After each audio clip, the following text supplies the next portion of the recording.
really hurt some people's feelings. So if you a little sensitive, you might as well turn this joint off right now. Okay? How you afraid to drop it down? What's up, y'all? Welcome back to another episode of Real Talk with Rebel. Today we're just going to be talking about a little bit of redefining good and bad when it comes to fitness. A lot of, hot topics on what's good and what's bad, what's right and what's wrong when it comes to fitness, when it comes to health. And we're here to tell you that most of that is bullshit, right? There's things that are better for you. There's things that are worse for you. There's things that you should have less of and more of. But the idea that anything is just blatantly good or blatantly bad outside of a few things is just a lie. The few things is things that we can all use our brains to figure out. Yeah, like meth. Don't do drugs. Yeah. Cocaine will add to that one, like eating food straight off of the ground. Feeding wild animals. So anyway, those are the bad things. Daily life activities. Yeah.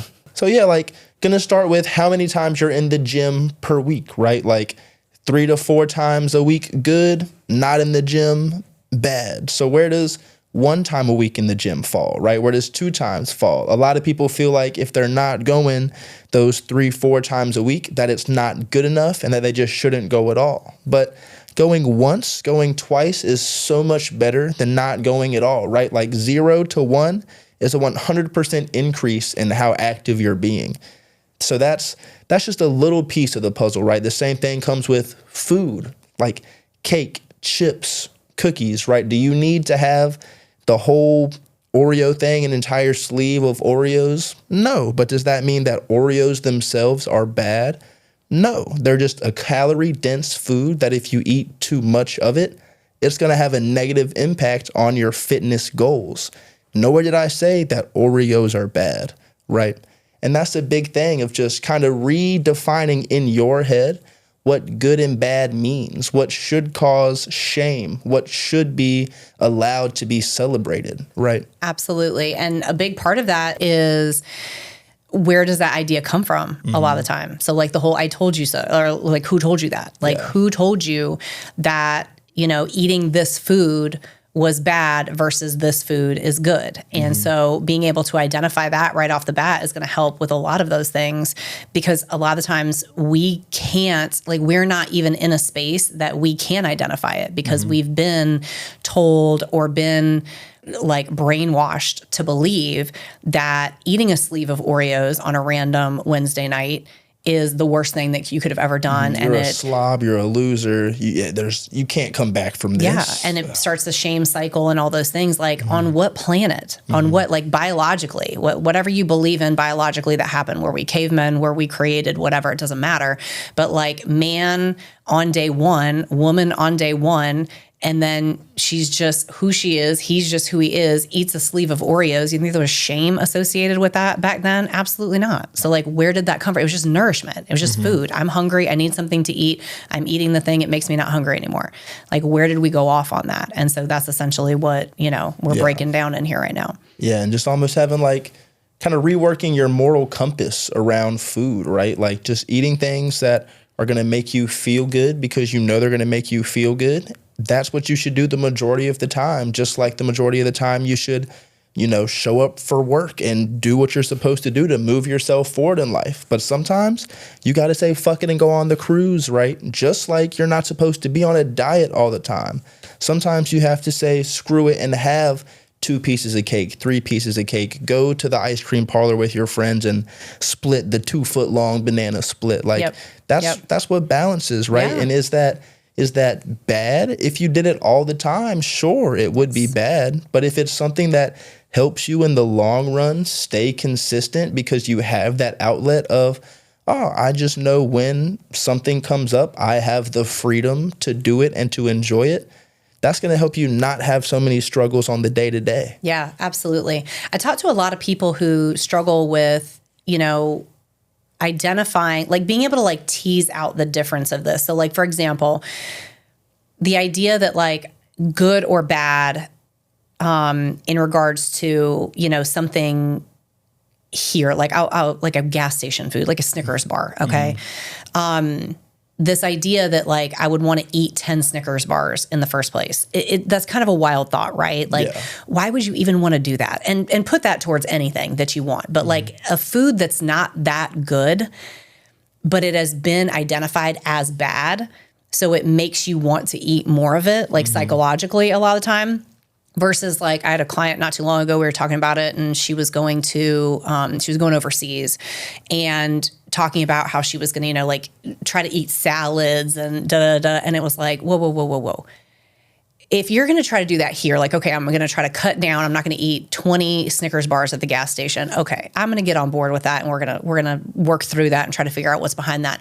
But if you're going to Paris, France, and you're going to go in and have a freaking watercress salad at one of their most famous restaurants, and then like, what are we doing? That's crazy. And so being able to like have that flexibility and have that fluidity, because after, you know, years of me personally going through disorder and being obsessed about food and every single thing I put in my mouth, I'm gonna tell you one thing: I don't want to go to Paris, France, or I don't want to be anywhere, but especially somewhere like that, and I eat some absolute crap like a watercress salad for lunch, and then I get hit by a bus, and that's the last thing that I ate. Like, that's not quality of life to me. It's a big part of life is food. And this idea that it has to be bad or whatever is crazy. Like, you can celebrate with food. You can gather with food. Food is one of the first things that created, like, you know, family and a lot of cultures.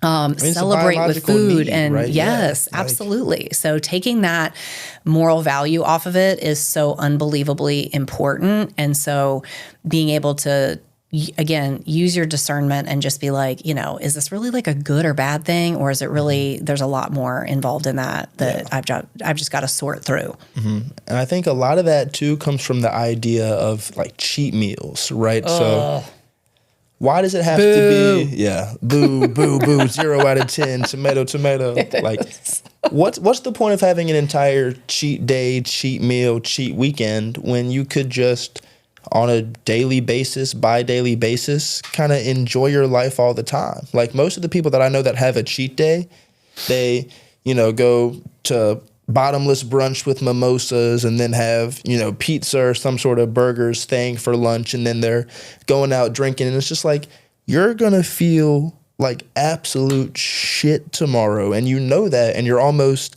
prepared. You're like, oh, I'm gonna wake up tomorrow and I'm gonna regret it and I'm gonna hate it and I'm not gonna want to drink for 3 months and I'm not gonna. But it's like, why? Like, why even put yourself through that? Why not just have a drink at dinner Monday, Thursday, and Saturday, instead of saving, I'm not drinking all week so I can fucking throw down right on the weekend, or I'm not going to have any sweets so I can go to my favorite pastry shop and get a whole dozen on Saturday. Like, it's wild. Yeah, just taking the cheat day and cheat week out of it, I think just it allows you to shoot for balance versus good and bad. Yes, you know? Because at the end of the day, here's my 2 thoughts on cheat days. And again, I was the queen of cheat days, the absolute queen. Okay. But at the end of the day, it's scheduled binging. You're scheduling a binge into your calendar. And, you know, plot twist, surprise, spoiler alert, binging is a disorder. Okay. So there's that. And then number 2, there are some people who can do that and live on it and do it successfully. And I'm putting that in giant air quotes right now. I was one of those people. But the majority of people, a cheat meal turns into a cheat day. A cheat day turns into a cheat weekend. A cheat weekend turns into a cheat week. And then what are we doing? Again, so it's like, instead of doing, like you're saying, finding the balance in there, using the dial and figuring out, hey, from a bird's eye view, instead of binging all day on Saturday like a crazy person, why don't I enjoy something that I want every day at some meal, and then go into Saturday being like, oh, I can do the exact same thing right now too. Yeah, and you're almost like setting yourself up for regret. Like, you're like, God, now I really got to lock back in, right? Like, you're shame. Yeah, almost shaming yourself back into locking in. Like, oh, if I want to work hard again all week, I'm gonna have to eat like, you know, you like shit today, so I have the motivation. But it just doesn't make any sense to me. It's taking 3 steps forward, 2 steps back, 3 steps forward, 2 steps back. Like, why not just take 2 steps forward all week long, Yes. right? And just keep walking forward. Yeah. I mean, of course, diet culture doesn't want you to do that. No. Because then you're never, again, it's the $90 billion industry that never solves a damn thing.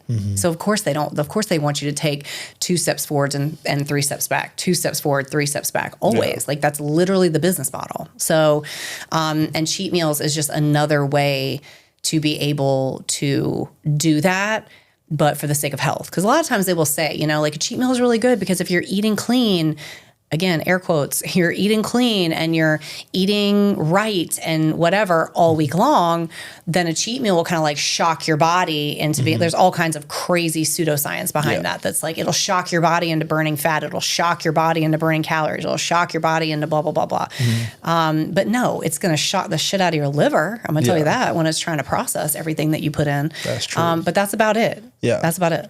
And we're not shaming a cheat meal, just like we wouldn't shame anything on the other side, right? But it's just, you can have it and still be healthy. And if a cheat meal does work for you, kind of like Carissa was saying, that's fine. But for the majority of people, they don't just look at it as that healthy thing. Yeah. Like, oh, I've been eating clean all week because I want to, so now I'm going to have this treat, right? And sometimes if you really have to eat clean, you have a show coming up, you have a fight, you have a photo shoot, we work with people like that, then you might have to put off the sweets until once or twice a day, or once or twice a week, right? But that's a very specific circumstance. For the average person that has average goals, who's not going to be on the big screen, who's not competing for anything, you should be able to have the majority of what you want on a regular basis as long as you enjoy it in moderation. Yeah. And you bring up a really good point, Shamar, with the people who have really specific goals. And those goals are usually connected to a really sizable paycheck. So if you are not, again, like an MMA fighter or a movie star, or you're going to be on the big screen doing something, or you're bodybuilding or going into some type of competition like that, you know, people really will overlook the fact that that's a huge motivator. If I know that I'm got to make a certain weight for a $70,000 or $140,000 purse, yeah, I got this. I will cheat meal my way all the way. That's a huge motivator. Yeah. But again, the average person is not going to be able to do that. And then they're going to look at people who can and be like, oh, why can't I do that? Well, there's a lot of background stuff that you're not seeing on that. Yeah, like you sacrifice for your job, I'm sure. Like you do stuff that you don't want to do all the time for work, or show up early, or stay late, or do a task that's not your favorite. And for a lot of these people that do it for fitness, it's their job, right? Like these influencers, they're staying in that shape, that muscular, that thin to keep the following that pays their bills. Yep. If your body paid your bills, I'm sure you'd be more motivated to shred it up all the time. But your actual job pays your bills, right? So you have to do fitness on the side in the capacity that makes sense. Amen. And then moving on from that, there's just like the supplement side, the social media side, right? Like you can follow all sorts of social media influencers and get inspiration and, you know, see cute new gym brands and see new outfits and see new recipes, but just not having an idea set that this is a good influencer and I'm going to listen to everything they say because I agree with them, and this is a bad influencer and I'm just going to block them and never listen to anything that they say, right? Everybody is up in the air just like you are. Like something might work for somebody that doesn't work for you, and vice versa. So you just have to understand that just because somebody says something, you try and it doesn't work, that may not mean it was bad information. That may have just meant it wasn't right for you, or you're not in the same spot as that person. You don't have the same metabolism as that person, or, you know, something could work for you. That doesn't mean it's necessarily a good diet, right? You might have just been starving yourself. You may have just been putting your body through hell and it worked, air quotes, but that doesn't mean it was a good thing for you to do. Yeah. And I think you're describing literally how so many of these influencers get started. Yeah. Is like they stumbled upon something that worked well for them. And then they started. And again, all you have to do at the end of the day is tout weight loss, number one. And if you put that in your bio, or you put that as your SEO, or that's like your claim to fame, the amount of people who will go on there and do their initial, like, this was me, and then, you know, the flash, you know, reel, and then it's them. 8 sizes down. And it's like, click my link in bio for my plan and my da-da-da-da. And we've gotten to the point where we don't even look to see, is this person have any educational background on this? Is there any scientific background on this? Is there any is there a certification involved? Is there a history involved? No, it's just some mom from freaking Ohio who stumbled upon something that worked for her. And then she creates this giant following of people trying to do the same thing. And again, there is a time and a place for things like that, because again, I'm a big believer in community. I'm a big believer in like tribe mentality and like helping each other and lifting each other up, and that success doesn't happen in a vacuum. It happens with the people around you. And a lot of times that is helpful. But again, diet culture just weaponizes this stuff, and it takes it and it uses it. And then you've got, again, mom from Ohio or whoever it is, who is like, oh, I can make money off of this. Like, that's amazing. That's empowering. That's great. Sometimes, though, does it come at the expense of the people that you're trying to, like, quote unquote, help? Absolutely. And so that's where, again, we have to live in the middle and figure out with our own discernment is like, okay, just because it worked for, Susie from Ohio, but this seems a little crazy. Like, I have a personal example of this. I took pro-metabolics courses in 2020 when I was having a lot of issues, and it resonated a lot with me. But it was very much like, this is it. This is it. And I felt like, okay. Like, this is it. I gotta do this. And so I was very disordered then anyway, but on the other side, but then it felt like this switch to like very disordered on this other side, but it was a healthier disordered, if you know what I'm saying. So I really had to figure out over a year span of how to figure out how to get in the middle, because these groups and these courses and these people that I was surrounding myself with in the pro-metabolics world, it was very like, no, if you do this, it's wrong. If you do this, and I remember thinking, this person is cuckoo. Yeah. But this is right. So this is what I've got to get to believing this. And then there was a time and a place that the switch flipped for me, thank God. And I was like, you know what? No, that's cuckoo. But also this is cuckoo. And so I'm going to find my space in the middle and whatever works for me. And again, we can't sit over here and judge pro-metabolics, chick over here who's doing all the things and is an absolute, goes ham on all the things. Only she knows if she's doing that in a healthy way. Only I know if I'm doing it in a healthy way. Only this person over here on the diet culture side knows if they're doing it in a healthy way. So that's why you have to be able to rely on yourself and listen to yourself and listen to that, whatever it is for you. It's your gifting, it's the Holy Spirit, it's your discernment, it's your conscience, like whatever it is, you got to pay attention to that, because I promise you it is talking for you. And mine was screaming loud and clear, get out of this craziness. Thank God. I just had to listen. In that, vein, looking out for like the blanket statements, right? Like if it's, this is the thing to do, like Pilates, whatever it is, right? Yes. This supplement, this pill, this program, this video series, right? If anyone's telling you this is it, this is the thing, I would avoid it, right? Yeah. Could it be something that does work and has worked for someone? Yeah, but anyone that's telling you that they're the end all be all, they have all the answers, and they're not Jesus Christ himself, they probably telling a fib. That part. That part.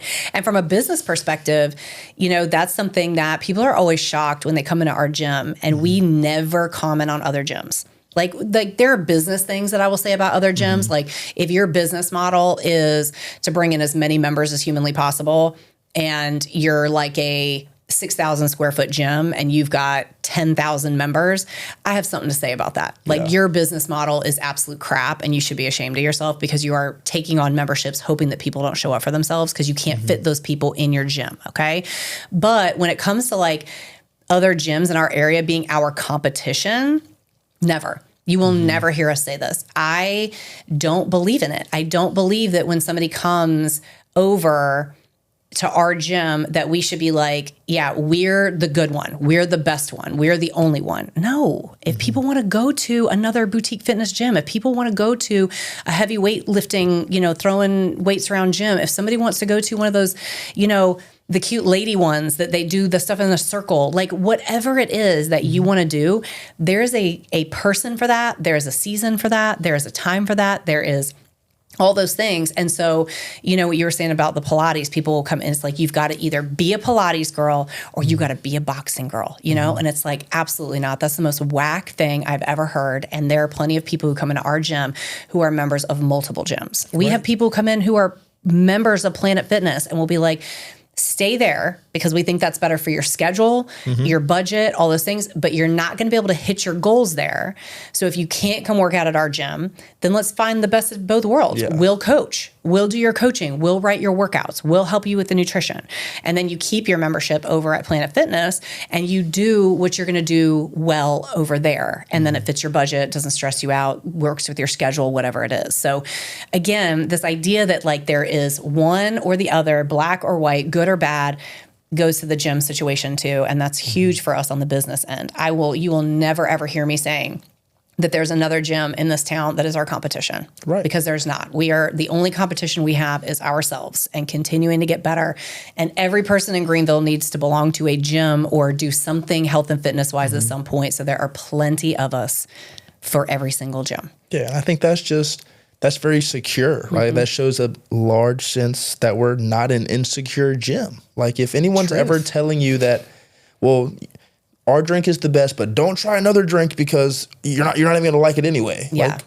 Like, why wouldn't they be like, yeah, try everything else. Yes. It's not as good. You're going to come back anyway. So sure. Or bad mouthing it. Yeah. I mean, I think that's the worst thing. You're so right. Like, I love that. We're a very secure gym, guys. Like, I really love that. Like you have to be like, don't even go around that person. I'm going to float out of here on that. You're worried about that person. Right. Like, yeah, it is. And that's taken work. Like we were not taught that when we were the franchise in any way, shape or form. It was very much like get those people, get that trainer to come over and bring their people. Like you've got to be better than this person. You've got to outsell. But like we truly exist on an island in our brains. And especially because we are one of the few gyms in the country, I will note, who are actively, openly on everything, weight neutral, and anti-diet culture. And that is facts. I've had people reach out to me who want to, partner with us to do different things. And they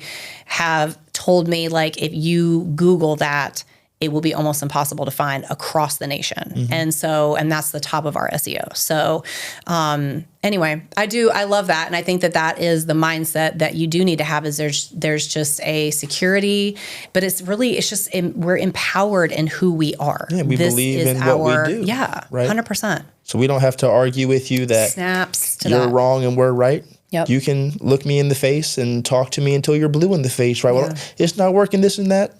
Okay, well, I'm sorry. You can go elsewhere where you think it'll work better for you or fits your schedule better or you think you'll be more successful.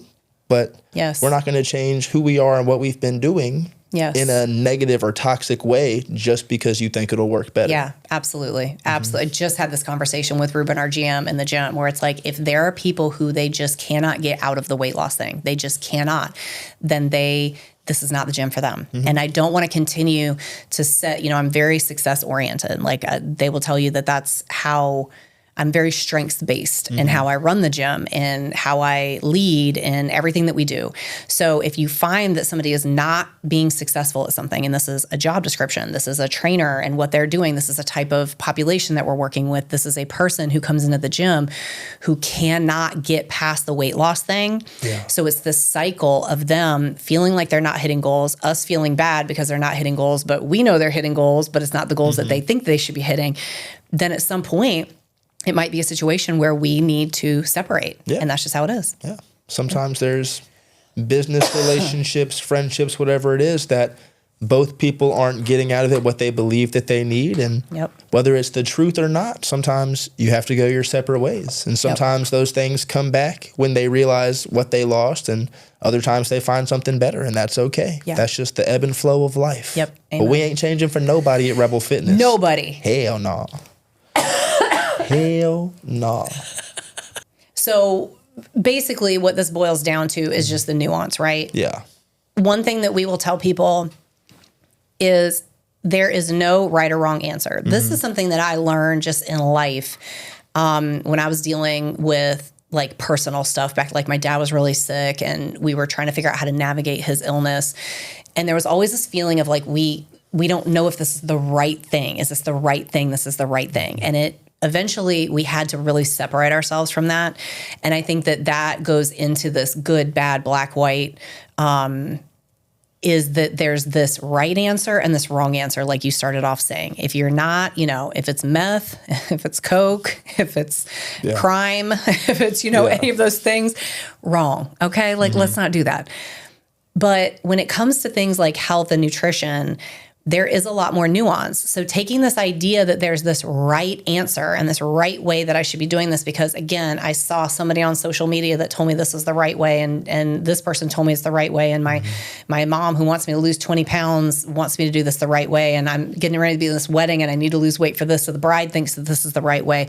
Whatever the situation is, you've got to totally decenter that. You got to take that off the table, because there is no right and wrong. There's just the next best thing to do for you. And the thing that you'll do. Yes. The thing that will work for you and that you'll stick to, and that you'll stick to after it's worked, right? Yes. Not throw it out the window as soon as it's done working because you hated every minute of it. Yes. And so much, the last thing I'll say about this is that there's so much psychology to this idea of right and wrong.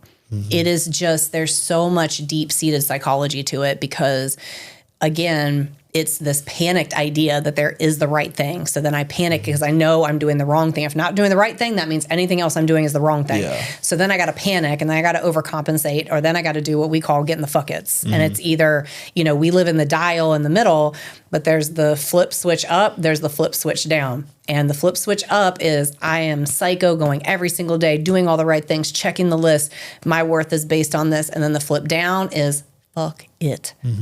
And when you get a case of the fuck it's, that is when you flip the switch and you're like, I don't care. And you go ham over here. And again, there's so much psychology in that. So if any of this stuff is resonating with you, in regards to, you're like, man, this black and white thing, that's exactly how I am. A lot of people's personalities are just like that. And that will tend to go over to health and fitness. But if you're really struggling with this black and white, then again, that could be something that you need to go see a therapist or a nutritionist, somebody that can just kind of help you pull yourself out of that and be able to have some more space for flexibility in there. Because if you get caught in that black and white, good or bad, it is very, very hard to be successful in this space. And when I say successful, I don't mean it's going to be very hard for you to lose weight in the space. It will be, promise, but it's going to make you miserable on a emotional level, a physical level, a psychological level, all of it. So finding out where you fit in the middle and being able to use that dial is going to be absolutely key for your results and for your quality of life. There you go. Yeah. I think that's a pretty strong closing statement. Well, thanks. Absolutely, yeah. But just a reminder, y'all, that if you can start right now, even if you can only start with one workout a week, or even if you can start, but it's just meal prepping 2 of your meals out of the week, start with that. Don't wait until it's a good time to start, because you can go 4 days a week and you can buy the meal prep, right? If you don't have the good gym outfits, that go in your sweatpants and your sweatshirt and start working out. So when you have the good gym outfits, you'll look even better in them. It doesn't even matter. You'll have the muscles to show off, right? Don't wait for a good time to start. Don't wait to have a bad cheat day. Just live in balance, right? Screw the black and white, find balance, use your dial.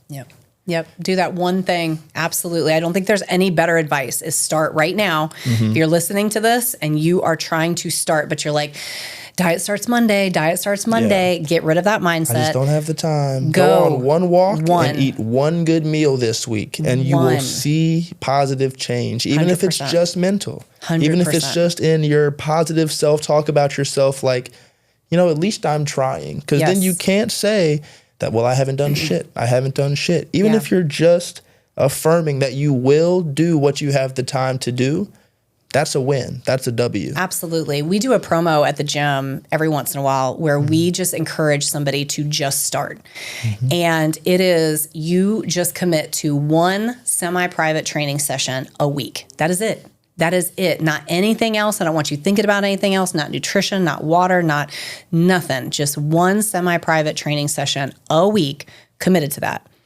And the amount of people that we have jump on that and that succeed and do amazing, and they will start with that one.